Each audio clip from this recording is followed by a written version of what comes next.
Happy Holidays, not Merry Christmas.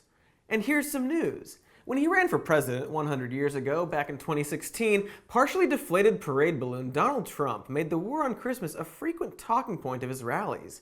Indeed, it seems not a Yule log tumbles by without some hysterical social media uproar over Starbucks not coating each of its cups in the blood of Christ, or Macy's not displaying their favorite Bible verses to celebrate the holiday. He even pointed out that Barack Obama never once had the courage to say Merry Christmas in his 8 years as president. A stunning revelation that was as ridiculous as it was demonstrably untrue. But where did the idea of a war on Christmas come from? How far back can we trace this conflict that has so divided this nation? A nation in which 70% of the population identifies as Christian, and Christmas is literally the only religious holiday observed by the federal government. Well, in a special holiday rant back in 2004, Bill O'Reilly announced that the doing away with Merry Christmas was all part of the liberal agenda to destroy religion in the public arena, to make way for their progressive policies that will surely be the death of America.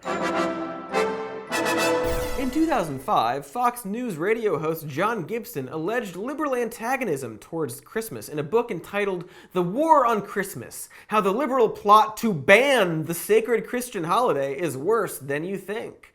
Gibson, of course, was the center of an investigation conducted by Ofcom, the United Kingdom's regulatory arm of broadcasting and telecommunications, after Gibson claimed that the BBC perpetuated frothing at the mouth anti-Americanism, felt entitled to lie, and insisted on air that the Iraqi army heroically thwarted an offensive strategy by the American military.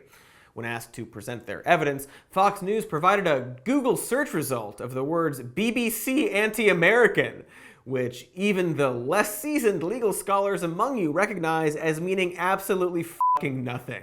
Ofcom found Gibson in violation of the UK's legal code requiring media personalities to not just blatantly lie about things and to ensure that their opinions must not rest upon false evidence. And I'm not kidding. They actually showed the government a list of Google search results as their evidence. And in his book, Gibson provides anecdotal evidence that the liberal agenda in the form of the ACLU is attacking Christmas in ridiculous ways, including one example of the ACLU filing suit against a school in Covington, Georgia, for either labeling the winter holiday as Christmas break or labeling December 25th as Christmas on the calendar, or attempting to switch winter break back to Christmas break on the calendar. These several conservative websites that slavishly repeated the anecdote can't agree on the exact nature of the suit, nor on the date. The suit was either filed in 2000 or 2005, depending on where you read about it. And I'm not buying Gibson's fucking book to see what his source was.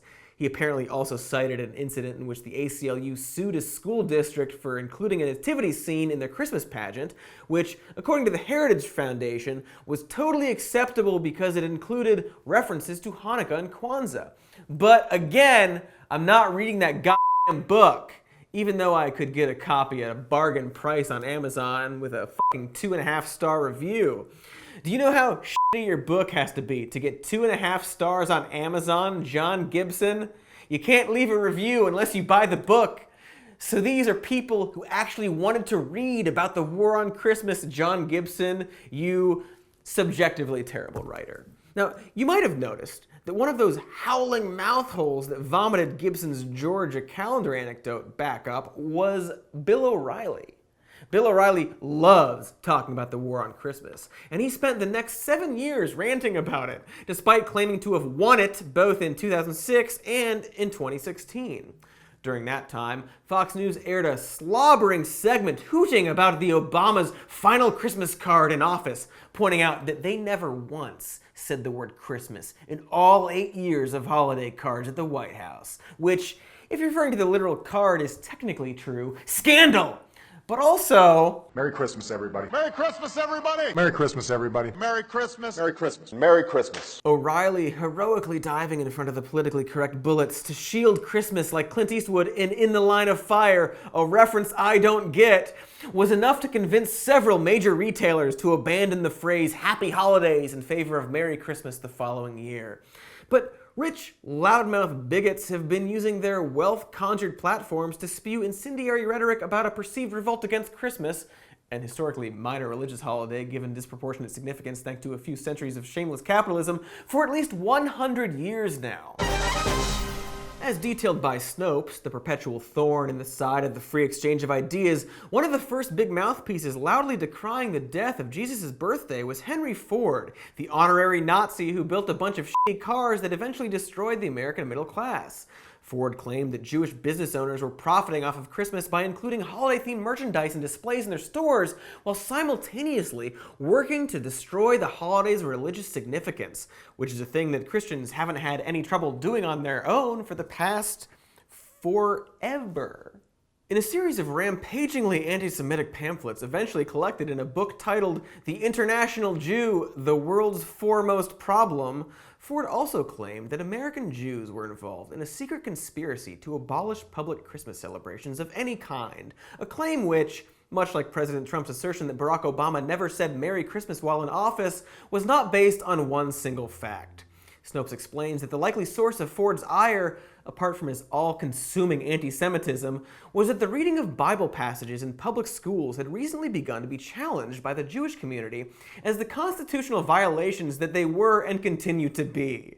In the 1950s, the school board in Ossining, New York, reversed its decision to allow a nativity scene to be displayed at a public high school after receiving several letters from people in the community arguing that the scene was a First Amendment violation, as it essentially represented government endorsement of the divine birth of Jesus Christ, which is a thing the government isn't supposed to do.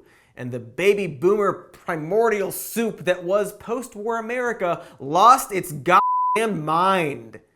In an argument that should sound wildly familiar to anyone with a Twitter account, people accused the upholding of the constitutional requirement of the separation of church and state as discrimination and bigotry against Christianity.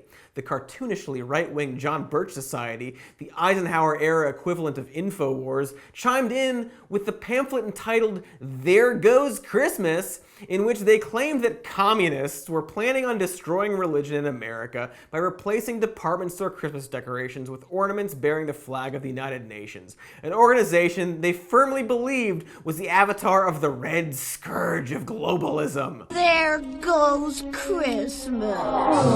Incidentally, Alex Jones's father was almost definitely a member of the John Birch Society, so that InfoWars comparison was apt. And the first known utterance of the phrase war on Christmas seems to have come from known racist Peter Brimelow, male Brimelow. Brimelow is a former editor at the National Review, a magazine that once accused Barack Obama's parents of being communists because the editorial staff could not conceive of any other reason why a white woman would marry a black man in 1960. I'm not kidding, that's literally what they said. Brimelow launched a website in 1999 called VDare, which has since been labeled as a white supremacist hate group by the Southern Poverty Law Center and as a racist anti-immigrant group by the Anti-Defamation League. Brimelow denies these labels at the same time as being a man who wrote a book called Alien Nation, Common Sense about America's Immigration Disaster. He also gave a talk at CPAC 2012 entitled The Failure of Multiculturalism, How the Pursuit of Diversity is Weakening the American Identity, that was so racist, the organizers of CPAC pretended not to know who he was. In a post on VDare in 2000 titled Happy New Year, Brimelow declares that the war against Christmas rages on, and rants about how Amazon had sent him a special Happy Holidays link to use to sell books on his terrible racist blog.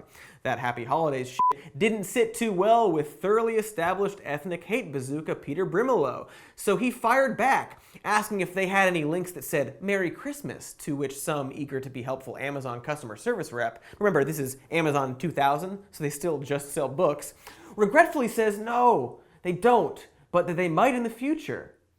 Can you believe it? Brimelow includes the unspeakably offensive inciting email in which an online retailer helpfully provides him a special link to sell his bullshit, and we see that the email opens by asking, "Too early for Jingle Bells?" Jingle Bells is a Christmas carol, Peter, you fucking Hogwarts professor looking twerp. Happy Holidays has has been a point of contention each time the war on Christmas flares up in our nation's short and disproportionately racist history. It goes back to Henry Ford's assertion that Happy Holidays was invented as a way for conniving Jews to cash in on sweet Christmas bucks while disparaging Jesus, a Jew, on his birthday, a talking point that still gets repeated to this day. But the fact is, Happy Holidays has been used as a Christmas greeting as early as 1863, which, as you may remember, is a year in which half the country still legally owned slaves. It's just a friggin' thing people say, man, like season's greetings or 'tis the season. They're all marketing slogans because Christmas is a commercial holiday. Merry Christmas is every bit as sacred as part man, part machine, all cop. And despite the cyclical insistence that liberal groups are trying to outlaw public celebrations of Christmas, the only lawsuits the ACLU has filed against Christmas decorations are when religious iconography is displayed in a government building or property, such as a cross atop the official Christmas tree in Kingstown, Indiana. The lawsuit sought to remove the cross, not the tree, because again, the holiday isn't the issue. It's the constitutionally mandated separation of church and state, which means the government can't go around hanging crucifixes because it implies that the government endorses one specific religion over all others, which, if you've been paying attention, 70% Christian, Christmas is the only federally observed religious holiday. It absolutely does. The removal of a nativity scene from a public school pageant is absolutely called for if the pageant is called a Christmas pageant and centers around the Christian holiday while making references to Hanukkah and Kwanzaa, which, apart from falling on the same month, have absolutely nothing to do with Christmas. Prohibiting a church from using a public parking lot to display a nativity scene might seem persnickety to people who have celebrated Christmas their entire lives, but it's absolutely a violation of the Constitution to have explicit religious iconography on government property, and that's what a public parking lot is. Because again, it implies that Christmas and Christianity is the norm. For 70% of the country, that's true. But this country was literally founded on the idea of religious freedom, which means the government is never supposed to take sides, even though it absolutely does all the time, because again, 70%. Only federally observed religious holiday. It's the only one. Don't know what war you people think you're losing. The same people who think these kinds of rulings are ridiculous are the same people who would lose their fucking minds if their kids had to sit through a 2-hour Ramadan pageant. The point is, the idea of the war on Christmas was invented and perpetrated by irrational bigots who thought and continue to think that immigrants are the literal boogeyman. It's the same cranks who will be doing segments about the dangers of cultural Marxism by this time next year. And now we have the Secretary of the Interior introducing Donald Trump as the man who brought Christmas back to America.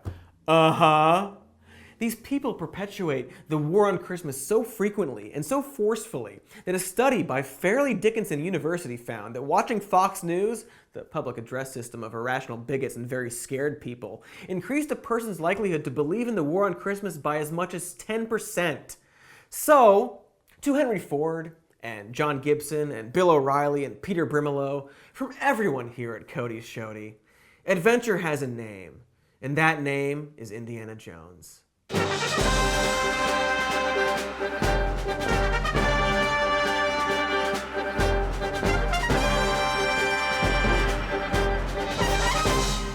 Crambo. Hi everybody, happy whatever. Thanks for watching the video. Do all the YouTube stuff that you can do, subscribe and so on and so forth, and check out our podcast, Even More News, and support us on Patreon if you want at patreon.com/somemorenews. And again, happy whatever it is. You know, I'm going to keep going until somebody cuts the